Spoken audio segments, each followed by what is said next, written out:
ദൈവ നാമത്തിന് മഹത്വമുണ്ടാകട്ടെ. നല്ല വചനം പേജിലൂടെ ഞങ്ങളെ ശ്രദ്ധിക്കുന്ന എല്ലാ മാന്യ പ്രേക്ഷകർക്കും വീണ്ടും ദൈവനാമത്തിൽ ഞങ്ങളുടെ സ്നേഹ വന്ദനങ്ങൾ. വിശുദ്ധ ബൈബിളിന്റെ പ്രാവചനിക നിസ്തുലതയെക്കുറിച്ചാണല്ലോ തുടർച്ചയായി നാം പഠിച്ചുകൊണ്ടിരിക്കുന്നത്. ഈ പ്രാവചനിക നിസ്തുലതയിൽ അതിപ്രധാനമായി നമ്മൾ ചില പട്ടണങ്ങളെക്കുറിച്ചാണ് പഠിച്ചുകൊണ്ടിരിക്കുന്നത്.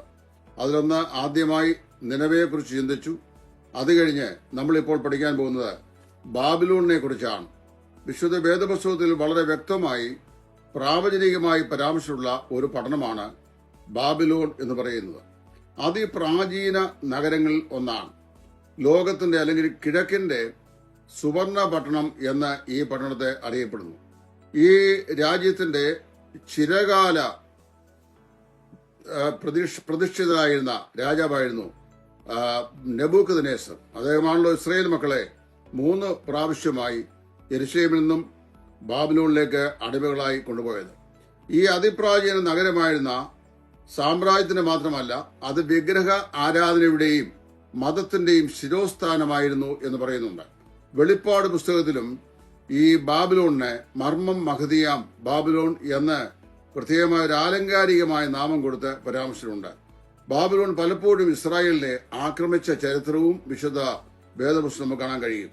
അതിന്റെ പ്രതാപകാലത്ത്, അതായത് ബാബിലോണിന്റെ പ്രതാപകാലത്ത് തന്നെ പ്രവാചകനായ യെശയ്യാവ് അദ്ദേഹത്തിന്റെ പ്രവാചക പുസ്തകം 13-ാം അധ്യായത്തിലും, അതായത് നിയോ ബാബിലോണിയൻ കാലത്തെ ഇരമ്യ പ്രവാചകൻ അദ്ദേഹത്തിന്റെ പ്രവാചക പുസ്തകത്തിന്റെ 25-ാം അധ്യായത്തിലും ബാബേലിന്റെ നാശത്തെക്കുറിച്ച് പ്രസ്താവിച്ചിട്ടുണ്ട്. അതിലെ വളരെ വ്യക്തതയോടെ യെശയ്യാ പ്രവാചകൻ ഈ അത്യപൂർവമായിരുന്ന ഐശ്വര്യ പ്രതാപത്തോടുകൂടെ, വിശേഷാൽ മധ്യ പൗരസ്ത്യ ദേശത്തുമാണ് ഈ പ്രാചീന രാജ്യം ആക്രമിക്കപ്പെട്ട് അത് അധപ്പതിച്ച് നാശോന്മുഖമായി തീരുമെന്ന് വളരെ വ്യക്തതയോടെ തന്റെ മഹാന്മാരായിരുന്ന പ്രവാചകവര്യന്മാർ മുഖാന്തരമായി അറിയിച്ചിരുന്നു. പ്രവാചകനായ യെശയ്യാവ് അസീറിയൻ രാജാക്കന്മാരായിരുന്ന തിഗ്ലത്ത് പിലേസറുടെയും സെൻഹരീബിന്റെയും കാലത്ത്, അതായത് യേശുക്രിസ്തുവിന്റെ ജനനത്തിന്റെ 745 വർഷങ്ങൾക്ക് മുൻപ് കൂട്ടി ഈ ബാബേലിന്റെ നാശത്തെക്കുറിച്ച് പ്രസ്താവിച്ചിട്ടുണ്ടായിരുന്നു.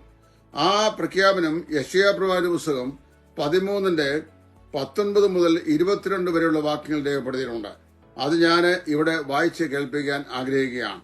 രാജ്യങ്ങളുടെ മഹത്വവും, പ്രവാചകൻ പറയുകയാണ്, രാജ്യങ്ങളുടെ മഹത്വവും കൽദയരുടെ പ്രശംസ അലങ്കാരവുമായ ബാബേൽ, രാജ്യങ്ങളുടെ മഹത്വവും കൽദയരുടെ പ്രശംസ അലങ്കാരവുമായ ബാബേൽ ദൈവം സോദോമിനെയും ഗോമോറായെയും മറിച്ചു കളഞ്ഞതുപോലെ ആയിത്തീരും. പ്രവാചകനായ യെശയ്യാവ് വിളിച്ചു പറയുകയാണ്, കർത്താവായ യേശുക്രിസ്തുവിന്റെ ജനനത്തിന് ഏതാണ്ട് 650-70 വർഷങ്ങൾക്ക് മുമ്പ്. എന്നിട്ട് പറയുകയാണ്, അതിൽ ഒരു നാളും കുടിപാർപ്പുണ്ടാകുകയില്ല. ഈ ബാബേൽ രാജ്യത്ത് ഒരു നാളും കുടിപാർപ്പുണ്ടാവുകയില്ല. തലമുറയോളം അതിൽ ആരും വസിക്കുകയില്ല. അനേക ജനറേഷൻസ് അതിൽ ആളുകൾ വസിക്കുകയില്ല. അറബിക്കാർ അവിടെ കൂടാരം അടിക്കുകയില്ല.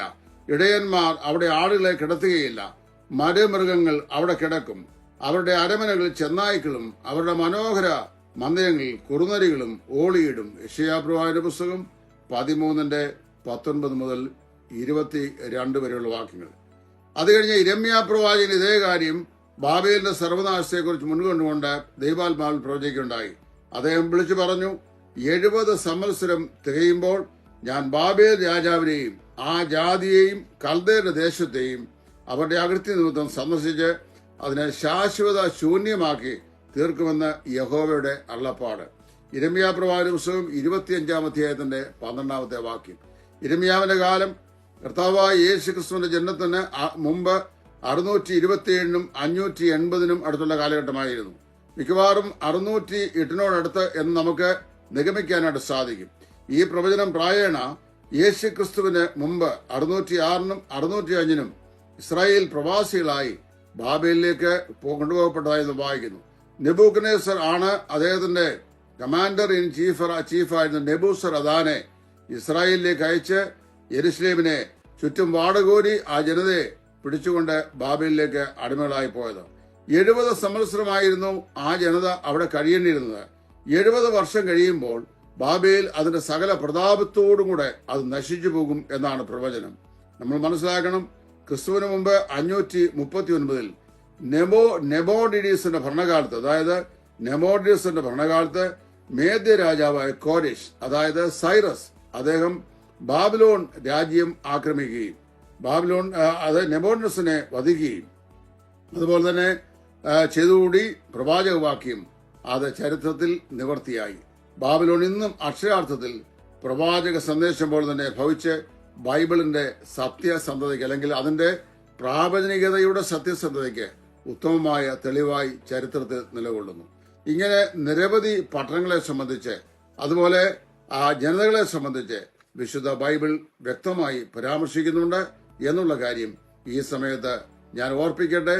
ഇതെല്ലാം ചൂണ്ടിക്കാണിക്കുന്നത് എന്തിനാണെന്ന് ചോദിച്ചു കഴിഞ്ഞാൽ, വിശുദ്ധ വേദപുസ്തകം കേവലം ചില മനുഷ്യർ എഴുതിയതോ അല്ലെങ്കിൽ മനുഷ്യർ എഴുതുവാൻ ആഗ്രഹിച്ചാൽ എഴുതാൻ സാധിക്കുന്നതുമായ ഗ്രന്ഥമല്ല, മറിച്ച് ദൈവം തന്റെ കയ്യൊപ്പിനാൽ ദൈവവിശ്വസ്തമായി തന്റെ ദാസന്മാർക്ക് വെളിപ്പെടുത്തിക്കൊണ്ട് എഴുതിയ മനോഹരമായ ഗ്രന്ഥമാണ്.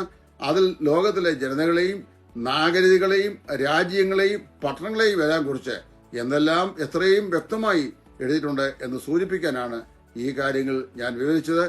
ദൈവം നിങ്ങളെ സഹായിക്കട്ടെ.